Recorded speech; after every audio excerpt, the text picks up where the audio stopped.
Now Bristol City face a challenging campaign on the horizon, obviously breaking that playoff duck, as we've mentioned so many times this summer, and then the bit of the whirlwind with the Liam Manning situation and him leaving. But now they are on to this new beginning, this new chapter under Gerard Struber. Can they make sure they replicate and continue to compete? I mean, you have to look at the quality of the division next season. You know, you've got the likes of Birmingham City, Wrexham, both investing, West Brom with a new young manager.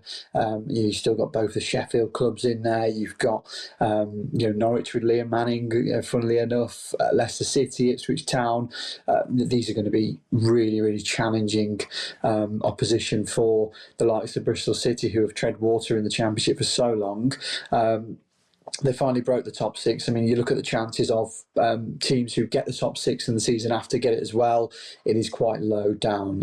It is something that Bristol City need to try and break and get up there. So, Dan, our Bristol correspondent, we'll go to you now. Dan, just give us a bit of a rundown on where Bristol City are heading into this season, the expectations behind them, how do they sort of adjust to losing their manager and making sure that they remain positive and really go for it again in the Championship, because it's going to be some task, as I say.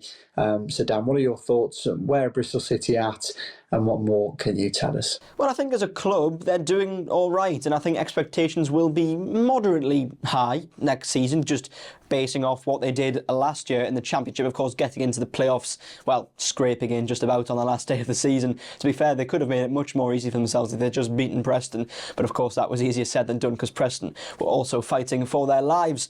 But I think obviously then the loss of Liam Manning, that affected them as a club, because not only did he leave having built what he built at Bristol City, but he also left for a Championship rival.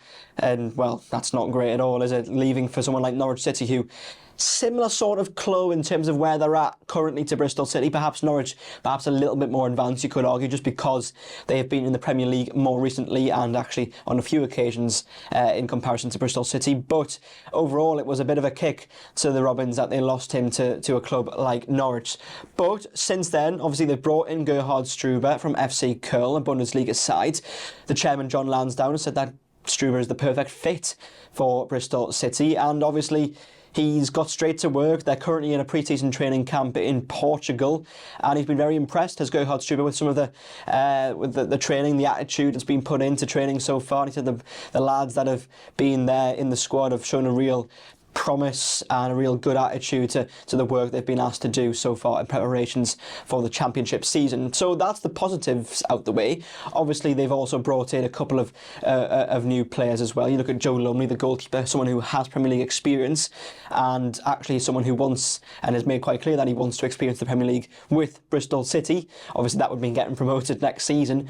And also they've brought in Emil Reece-Jacobson from Preston North End, a striker who's seasoned in the Championship, someone who knows that league very well. Maybe perhaps wouldn't be ready to make the jump up to the Premier League if they got there, but certainly for this level I think it's a shrewd piece of business, because they know he's probably going to score goals at this level and has done with Preston already. So far they've done some good business, and they've seemingly done quite well in pre-season in terms of training as well. So Gerhard Struber certainly looking very happy. Of course, he's also got Bernd Eibler, his new coach, alongside him, who's also spoken highly of the club and working alongside Struber, and has been impressed by the training himself so far. So overall, there's a lot of positive signs at Bristol City at the moment. It's now, of course, just putting that into action when the season starts. Obviously, basing it off last season, you'd have to say expectations would be relatively high, just because they got into the playoffs.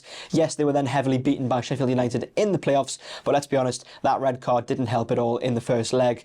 It essentially ended the tie there and then.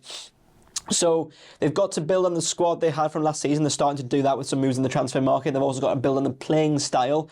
It obviously remains to be seen as to how much Gerhard Struber will move away from what Liam Manning created with Bristol City. But I think, to be honest, supporters will just be happy that they've got someone in who seems to get the club and seems to be very happy to be there, and wants the club to make progress. He's already spoken about integrating a lot of the academy prospects into the first team and giving them a real pathway as well. So that's a positive. So overall, things looking good for Bristol City. Expectations will be high.